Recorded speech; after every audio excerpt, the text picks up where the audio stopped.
For more than 2 centuries, the British Empire dominated the world's oceans. Ships crossed the Atlantic carrying sugar, cotton, and millions of enslaved people. The system was vast, profitable, and deeply entrenched. But change was coming slowly, quietly through voices that refused to stay silent.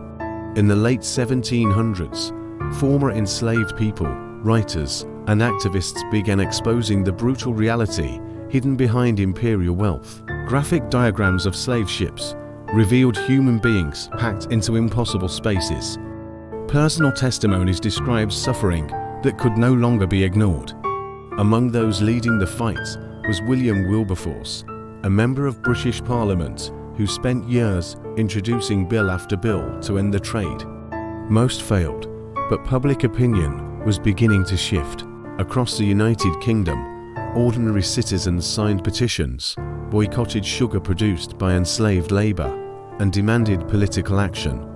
This wasn't a single movement, it was a wave of moral pressure building over decades.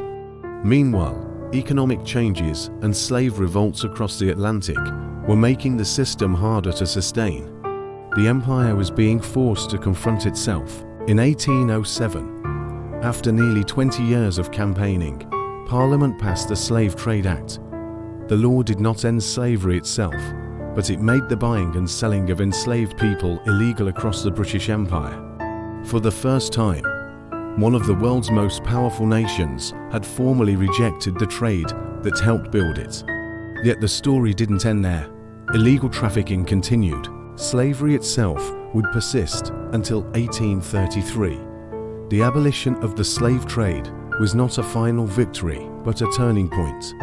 The end of the British slave trade reminds us that history rarely changes overnight. It changes when truth becomes impossible to ignore, and when enough people decide that profit is no longer worth the cost of human life.